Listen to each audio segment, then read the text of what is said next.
Welcome back to Houston Newsmakers, and welcome to Derrick Broze, a candidate for Houston mayor. Good to see you again. Good to see you as well. The last time I saw you, you were running for mayor, and you're doing it again. Why?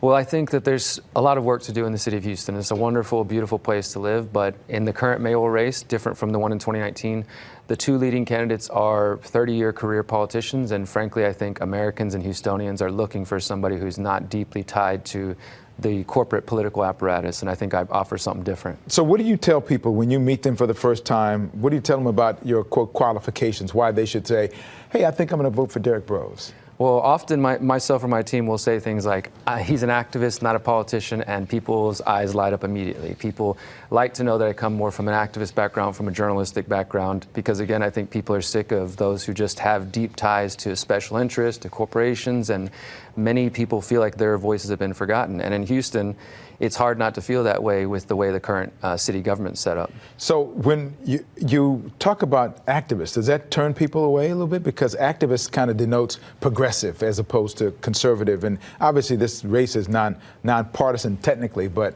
I think for some people it might give them pause. Others feel like, hey, well, that tends to mean somebody from the community, somebody who has been on the streets, who's out there fighting for it, you know. And I can fight as a journalist, I can fight as a candidate, I can fight as an activist. I think what it really signals is somebody who's going to be there to champion for you, not just in slogans, but who has a record, maybe not a political record in office, but a record of 14 years being in the community and fighting for the people. So when they think about how you might be able to run the fourth largest city in the United States, what do you tell them are your qualifications for doing that, other than, well, I'm an activist and I care about the city? Well, again, I mean, the fact is that Houston is facing a deficit crisis. Houston's facing a lot of problems right now, and we got into those positions by people with experience. And that doesn't mean the experience is bad alone, but I think a good candidate is somebody who is willing to be honest and say, hey, I don't know everything. I don't have every experience in every department, but I can call on people who are experts and who have more experience in those areas to lean on when I don't have that particular expertise. You know, I'm coming in with the spirit of exposing corruption at City Hall, amplifying the voices of Houstonians. I can't speak for people, but I can help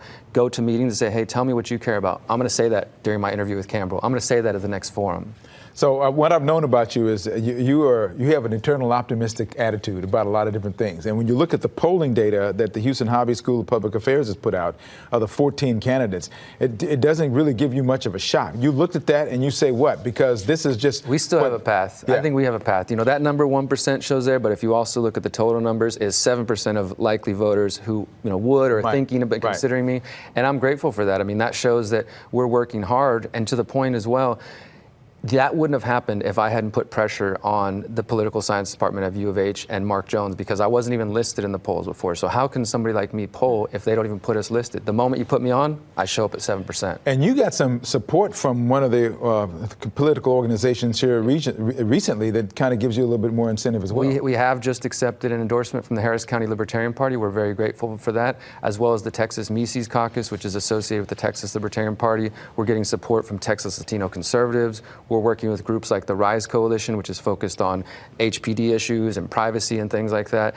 We're speaking at LGBT groups. We are really building a cross-partisan coalition of people. Now, I might not end up in the mayoral office, but I know that we are definitely shaping the conversation by doing what I said, listening to the people and then taking their concerns to the events. Well, I get a kick out of you. When we met, when you ran before, I enjoyed our conversation, and I'm enjoying seeing you back in the fray again. People need to hear what you have to say, and I appreciate you coming in to talk about it today. Thank you for giving me an opportunity to talk about this, Campbell, and I just invite anybody out there who hasn't heard of me to check out my website, learn more, and make up their own mind. What's your website? DerrickBroze.com. Got it. Thank you, Derrick. Thank you. Good luck to you on the campaign trail. Appreciate that. All righty.